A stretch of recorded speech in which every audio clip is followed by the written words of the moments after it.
सुप्रभात। आप सभी का स्वागत है फैक्ट क्लिकर के इस डेली करंट अफेयर के सेशन में।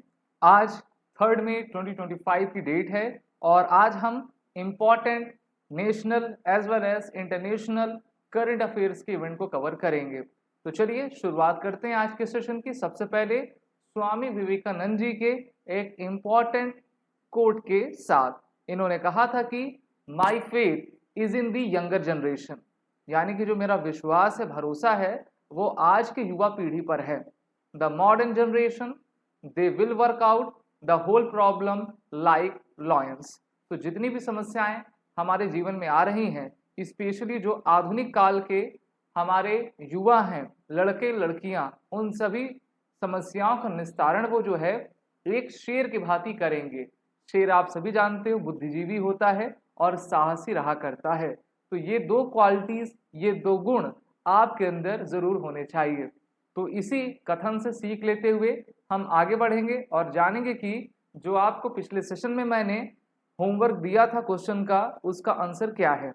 क्वेश्चन था labour day was first observed in Bharat in the year 1923। ये स्टेटमेंट करेक्ट है या फिर नहीं, आपको आंसर बताना है कमेंट में, कमेंट करके, कमेंट बॉक्स में कमेंट करके। और यहाँ पर आप देख रहे हो मिनिस्ट्री ऑफ कल्चर ने इंडिया की जगह भारत का यूज किया है। बहुत ही अच्छी बात है, क्योंकि आर्टिकल फर्स्ट में लिखा है ना, इंडिया दैट इज भारत।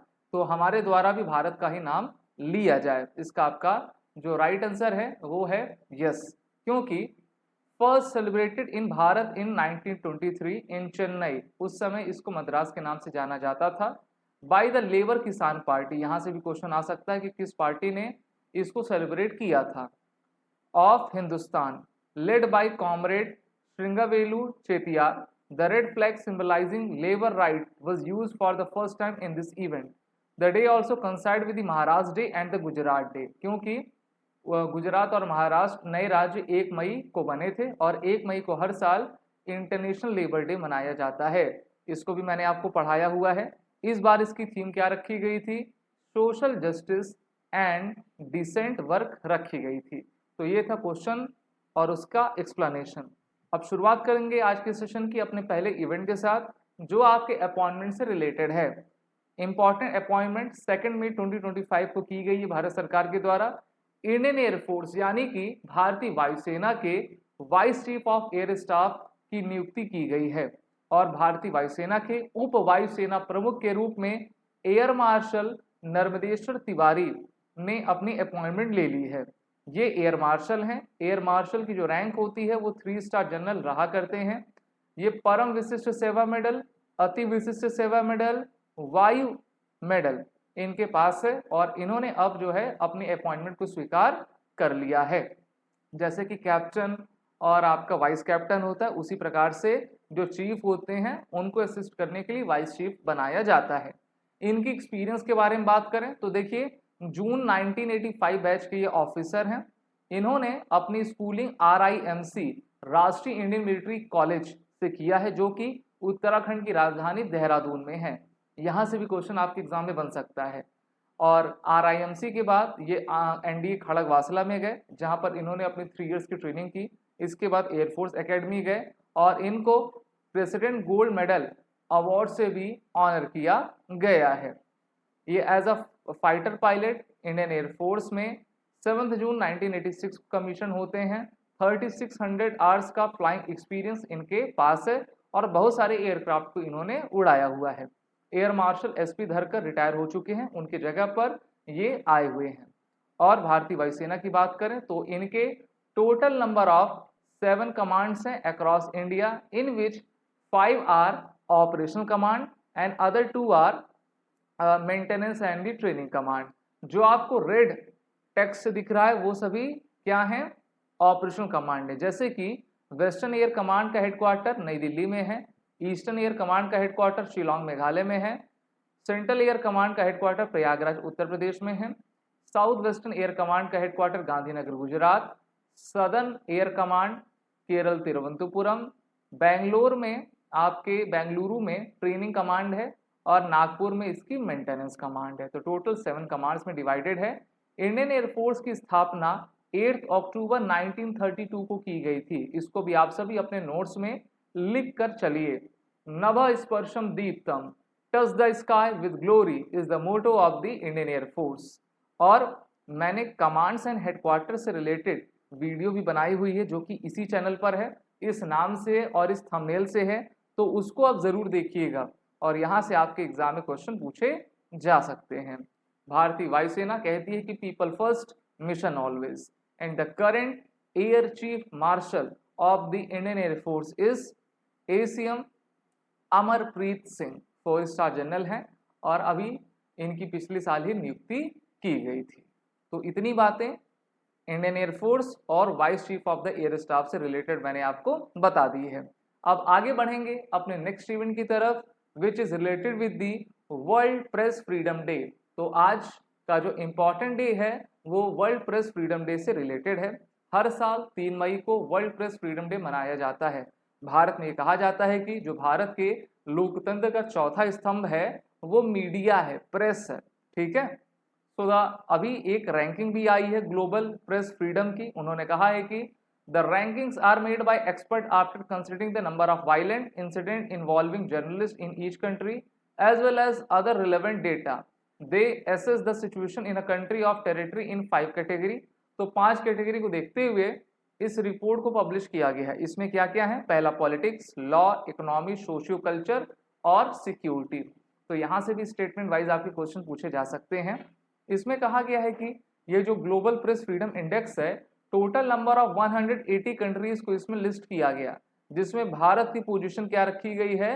151 रखी गई है, ठीक है।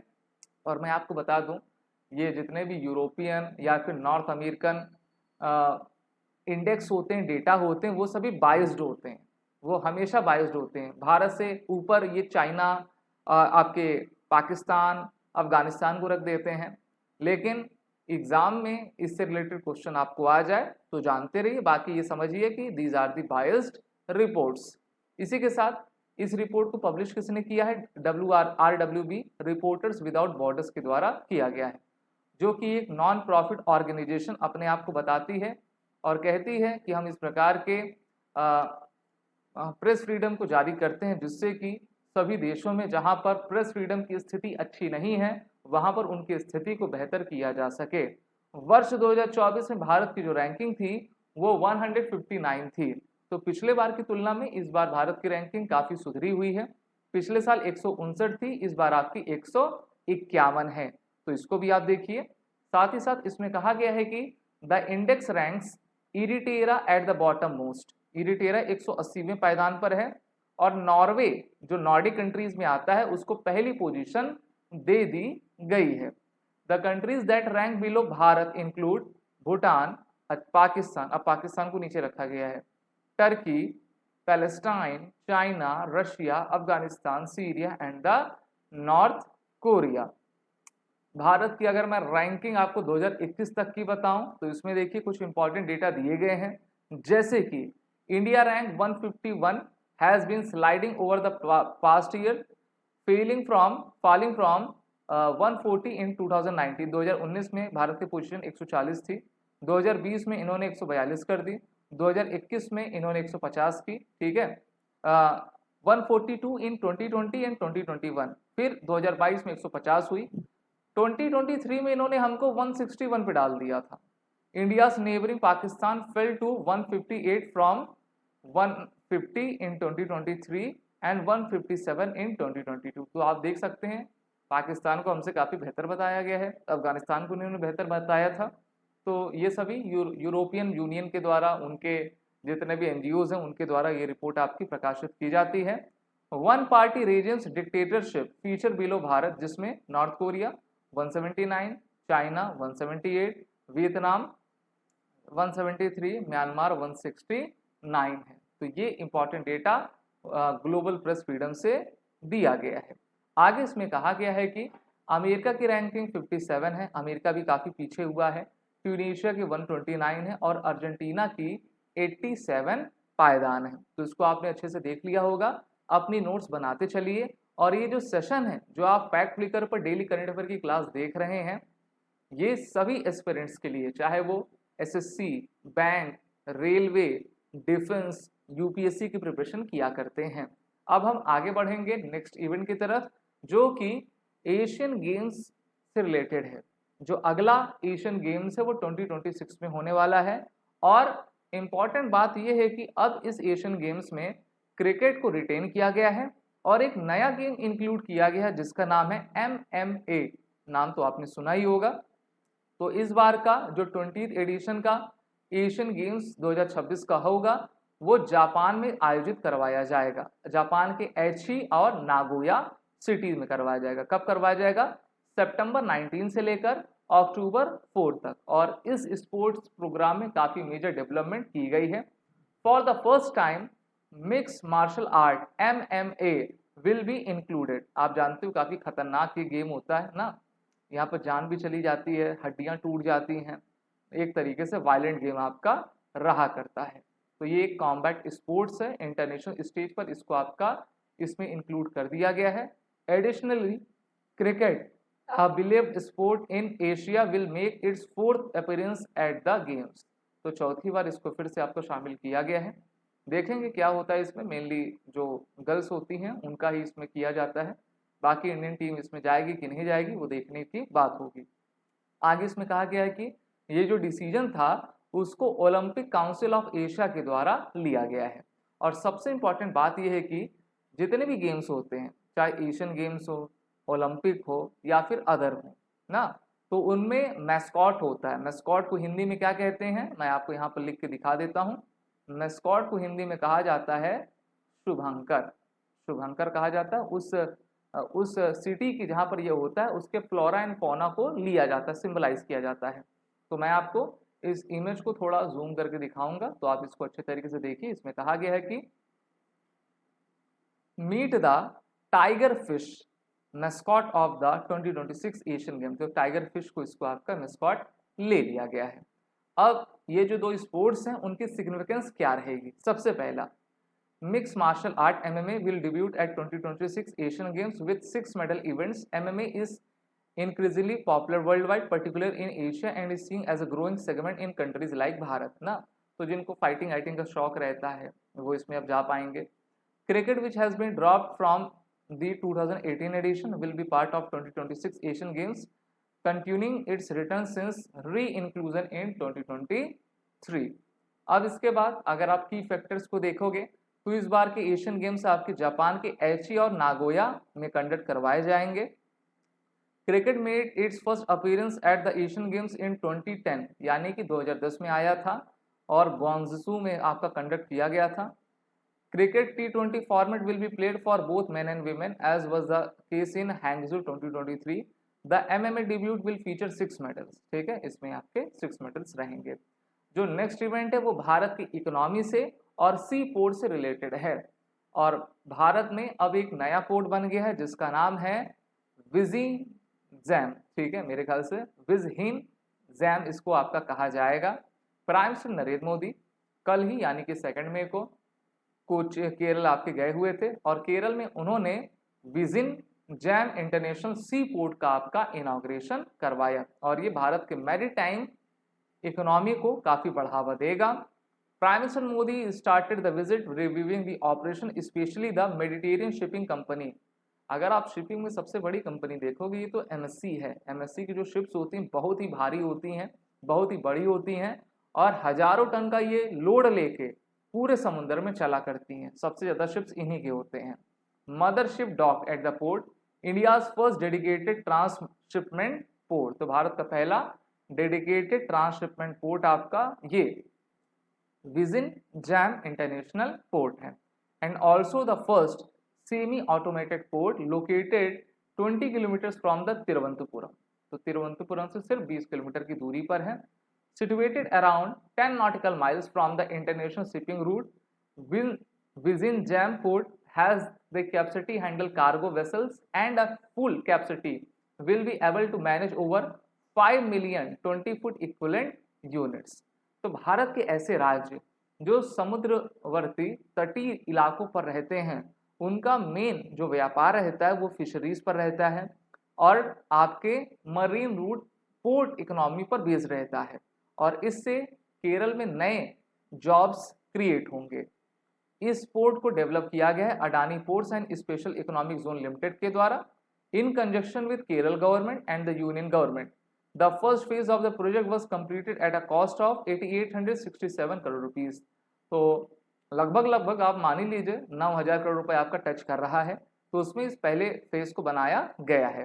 भारत में मैं आपको बताना चाहूंगा कि there are 200 major and minor ports in which 13 are major ports, जिसमें गुजरात का कांडला है, मुंबई पोर्ट है, महाराष्ट्र का जवाहरलाल पोर्ट ट्रस्ट है, ये भी आपका वहीं का है, ठीक है, मार्मुगांव गोवा की तरफ और न्यू मैंगलुरु कर्नाटक की तरफ कोचीन पोर्ट, तूतीकोरिन पोर्ट केरल में, तो ये भी नया पोर्ट आ गया। आप चेन्नई एन्नोर पोर्ट ये आपके तमिलनाडु का है ना, विशाखापट्टनम पोर्ट, पारादीप आपके उड़ीसा का, कोलकाता आपके वेस्ट बंगाल का है, ठीक है।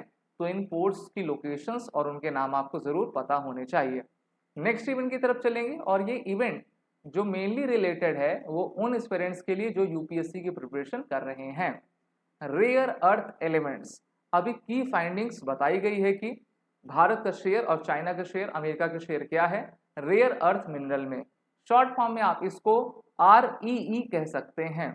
एमिड the ongoing US China trade war, Beijing had suspended exports of rare earth element.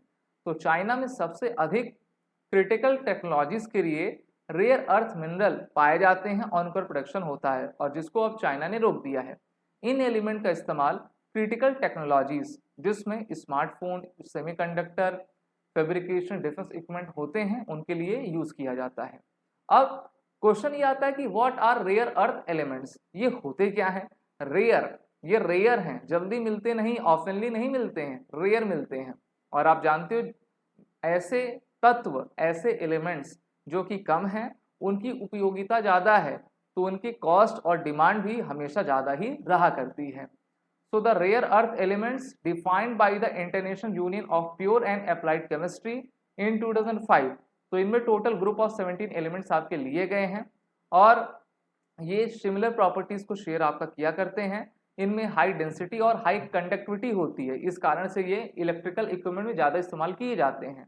The 17 elements, इनमें आपका 15 लैथेनाइट्स प्लस स्कैंडियम और यूट्रियम है। इसका जो आपका मेन सोर्स होता है वो बेस्टनसाइट, लोपराइट और मोनाजाइट आपका रहा करता है। इनके एटॉमिक नंबर्स पर बेस करते हुए इनको टोटल 2 ग्रुप्स में डिवाइड कर दिया गया है। पहला तो लाइट ग्रुप है, ठीक है, लाइट ग्रुप है हल्के तत्व जिनको सीरियम ग्रुप में आपका रखा जाता है, और जो हैवी ग्रुप है उनको यूट्रियम ग्रुप में इंक्लूड किया गया है। Despite the name rare earth elements, these elements are not so rare, ना उतने भी रेयर नहीं पाए जाते हैं। They are found in abundance in the earth crust, आपको अर्थ के क्रस्ट में मिल जाएंगे ना। अब देखिए अगर हम सीड्स ऑफ टेक्नोलॉजी को देखें तो इनकी सबसे पहली डिस्कवरी 1788 में आपकी की गई थी।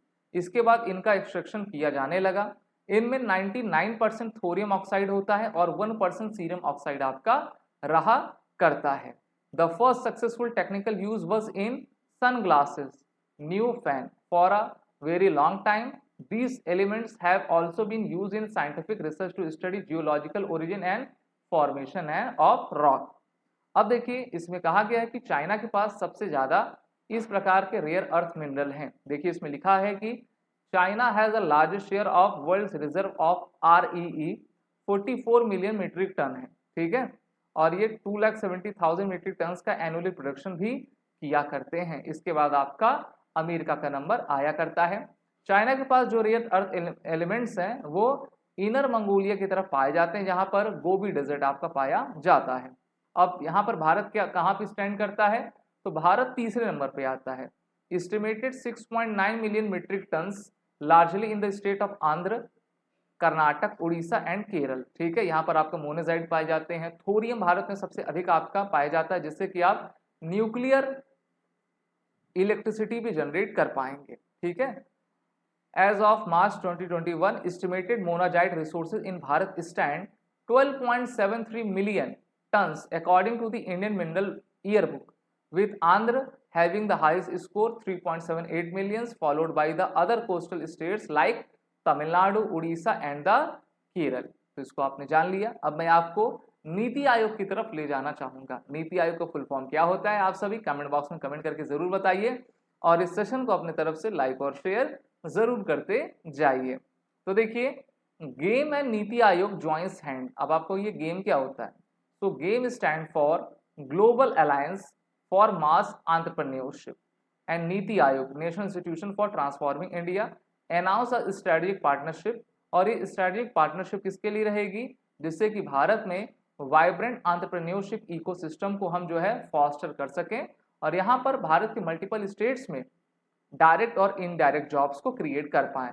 इसके लिए इन्होंने अपने पायलट साइट्स को नागपुर, विशाखापत्तनम और उत्तर प्रदेश को आपका चुना है। The partnership seeks to empower local entrepreneur, bringing together relevant local stockholders in a particular region entrepreneurship, जिसमें ecosystem, government, corporates, education institutes, financial institute, champion entrepreneur and community organisations आपके include किए जाएंगे। गेम की स्थापना 2018 में की गई थी, जिससे कि एंटरप्रेन्योरशिप को मास लेवल पर ले जाया जा सके। Game work towards addressing challenges that include access to finance and market as well as regulation through a collaborative approach across financial education and policy system। तो जो भी कंपनी का गठन होता है वो चाहती है कि हमारा मार्केट वैल्यू शेयर बढ़े, पैसा आए, और इस कारण से अब उन्होंने नीति आयोग के साथ अपने कोलाबोरेशन को किया हुआ है, जिससे कि भारत में छोटे छोटे लेवल पर सभी लोगों को मास एंटरप्रेन्योरशिप सिखाई जा सके और उनका फाइनेंशियल ग्रोथ भी इंक्रीज हम कर पाएं। जो नेक्स्ट इवेंट है वो आपको मैं छोटे में बताना चाहूंगा। Bharat hands over ship to Maldives after refit. आप जानते हो कि मालदीव सर्वेलेंस करने के लिए भारत पे ही निर्भर रहा करता है। So Indian warship INS Kochi arrived at Male Maldives to deliver the Maldives national defence force ship CGS Huravee which underwent normal refit at naval dockyard Mumbai. ठीक है, तो बनने आई थी, जिसका नाम हुरावी है, तो हमने बनाकर उनको दे दिया कि बेटा खुश रहो और सर्वेलेंस इंडियन नेवी के साथ मिलकर आप करते रहो। अगर आपके क्वेश्चंस हैं तो आप कमेंट बॉक्स में कमेंट करके जरूर पूछिए। और अब मैं आज के एमसीक्यूज की तरफ आपको ले जाना चाहूंगा। So today's MCQs are, what is the main objective of the partnership between the game and Niti Aayog. Options are, promote digital education in schools, foster vibrant entrepreneurship ecosystem, launch new startups in metro cities, या फिर provide subsidies to small scale industries। So the right answer is option B कि vibrant entrepreneurship ecosystem को आगे बढ़ाना। अगला प्रश्न, when is World Tuna Day observed annually। तो हम सभी जानते हैं वर्ल्ड ट्यूना डे आपका 2 मई को मनाया जाता है। ठीक है, और अगले प्रश्न की तरफ हम आगे बढ़ेंगे। तो ये क्वेश्चन है आपका, इस क्वेश्चन को मेनली आप देखिए। Which are 3 locals locations are the pilot site of for the game and NITI Aayog initiative। Options आपको पढ़ना है, अपने अपने आंसर को कमेंट बॉक्स में कमेंट करते जाना है। So the right answer is option B, Nagpur, Visakhapatnam, Uttar Pradesh को इन्होंने चुना हुआ है। अगला प्रश्न है, who has recently assume the role of the vice chief of the air staff in the Indian air force. तो भारतीय वायुसेना के नए उप वायुसेना अध्यक्ष किसको बनाया गया है, तो ये हैं आपके एयर मार्शल नर्मदेश्वर तिवारी। अगला प्रश्न, which sport will be included for the first time in the 2026 Asian Games, baseball, mixed martial art, archery या फिर chess। so the right answer is mixed martial art, और जो क्रिकेट है उसको फिर से रिटेन किया गया है। अगला प्रश्न है, what is the India's rank in 2025 world press freedom index, 180, 159, 140 या फिर 151। तो इस बार की जो वर्ल्ड प्रेस फ्रीडम इंडेक्स है उसमें भारत की रैंकिंग 151 रही है, पिछले बार की तुलना में सही है। अगला प्रश्न, what is the name of the Maldive ship at that underwent refit in Mumbai, CGS Dheeva, Huravee, Kuda Bandos या फिर Male. So right answer is option B is right. ठीक है, इसका आपका राइट आंसर क्या है, ऑप्शन बी सही है। अगला प्रश्न, what is the total cost of the first phase of the Vizhinjam international sea project. तो हम जब जानते हैं कि अडानी लिमिटेड और कोची की केरल की सरकार, यूनियन गवर्नमेंट ने, तीनों ने मिलकर इसको बनाया है और इसके फर्स्ट फेज की जो कॉस्ट है वो 8867 करोड़ रुपीस की आई है। तो यहाँ तक तो क्वेश्चंस हो गए। अब मैं आपको होमवर्क दे देता हूँ। होमवर्क है कि which advanced technology has India successfully demonstrated for the first time to disable or destroy aerial threats like drones and missiles?